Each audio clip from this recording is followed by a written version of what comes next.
Telangana State Commission for Women Hyderabad Awareness Program for Adolescent Girls and Empowerment and Health Tailoring Graduation Day Narsapur నియోజకవర్గం దౌలతాబాద్లో జరిగిన కార్యక్రమంలో ముఖ్య అతిథిగా రాష్ట్ర మహిళా కమిషన్ చైర్పర్సన్ సునీత లక్ష్మారెడ్డి పాల్గొన్నారు. ఈ కార్యక్రమంలో టైలరింగ్లో శిక్షణ తీసుకుంటున్నటువంటి మహిళలకు కుట్టు మిషన్లు మరియు సర్టిఫికెట్లు అందజేశారు.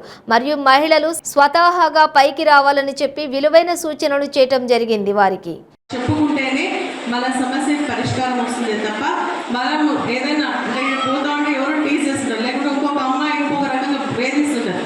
ఆ వేదన భరించి అనుకోనేటువంటి స్టెప్స్ తీసుకొని చాలామంది ఈరోజు మరి తీవ్ర పరిణామాలు ఎదుర్కొనేటువంటి పరిస్థితి వస్తుంది. కాబట్టి మనకి ఏదైనా సమస్య వచ్చినప్పుడు మన అందరికీ చెప్పుకోవాల్సినటువంటి అవసరం, అందరికీ కాదు, మనకు నమ్మకం ఉన్నటువంటి వ్యక్తికి చెప్పుకొని ఆ సమస్యకి పరిష్కరించాలి.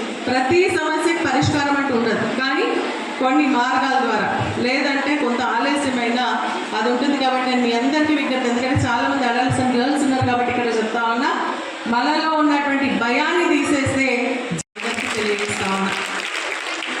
నేను కూడా ఫస్ట్ టైం ఎప్పుడు నాకు మాట్లాడే భయం వణుకుతుండే, కానీ ఈరోజు మాట్లాడాను. అంటే మనం ఉన్నటువంటి కంటే మనం ఎక్కువ మనకు అని చెప్పేసి ఆలోచనతో ముందుకు పోతే తప్పకుండా మనం లీడ్ చేయగలుగుతాము. లేదంటే మన ముందున్నటువంటి వాళ్ళకి అన్నీ తెలుసు, నాకేం తెలియదు అనుకుంటే నిజం కూడా ఏం తెలియదు. మనకు తెలియకుండా తెలిసినట్టుగా మనం అన్నీ మాట్లాడాలా, చెప్పుకోవాలా. చెప్పినప్పుడే నిజంగా కూడా అది ఈరోజు చెప్తాను. మనకి ఏంటంటే 100 అబద్ధాలు చెప్తే నిజం అయిపోతుంది అన్నట్టు.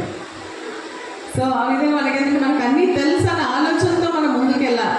మనకి ఏమి తెలియదంటే మనం అక్కడనే ఉండిపోతాం. కాబట్టి ఆ విధంగా భయపడకుండా నిర్భయంగా ముందుకెళ్ళాలి. మరి అదేవిధంగా ఫస్ట్ మన రామచంద్ర గారు చెప్పినట్టు అవన్నీ ఆలోచనలు ఎక్కడ ఉంటే మన బ్రెయిన్ ఉంటుంది.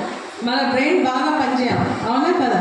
మన బ్రెయిన్ పనిచేయాలంటే దానికి సరైనటువంటి ఆహారం ఇవ్వాలి అవుతా, దానికి మెడిటేషన్ చేసుకోవాల్సినటువంటి అవసరం ఉంది, పౌష్టికాహారం తీసుకోవాల్సినటువంటి అవసరం ఉంది.